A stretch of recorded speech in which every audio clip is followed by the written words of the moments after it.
अस्सलाम वालेकुम नाजरीन, आप देख रहे हैं JN न्यूज़ और मैं हूं आपकी होस्ट रुबीना चौधरी।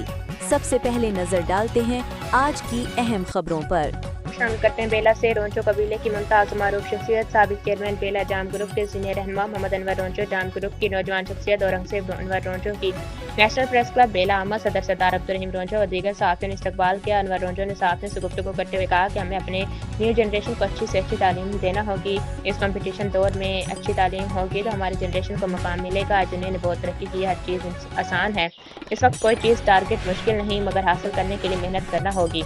हमारे महबूब शफीक नवाब, वफाकी वज़ीर तिजारत जाम कमाल खान आलियानी, नौजवान लीडर, पार्लिमानी सेक्रेटरी नवाबजादा मीर ज़रीन खान मक्सी तालीम दोस्ती तरक्की पसंद लीडर हैं जो हर वक्त कोशिश है कि हमारे अवाम को सहूलियात मुयसर हों, तरक्की हो, लसबेला हब खुशहाल हो। अनवर रोंचो ने कहा कि बेला शहर मेरा आबाई शहर है। अल्हम्दुलिल्लाह अपने महबूब कायद मरहूम अलहाज जाम मीर मोहम्मद यूसुफ के साथ अच्छा वक्त गुजारा, नाज़िम भी रहा, चेयरमैन भी रहा। इस वक्त कोशिश रही कि अपने इलाके अपने लोगों की खिदमत करूँ। लसबेला हब के अवाम हमारे महबूब नवाब जाम कमाल खान के हाथ मजबूत करके अपने लसबेला हब के अमन को बहाल रखें।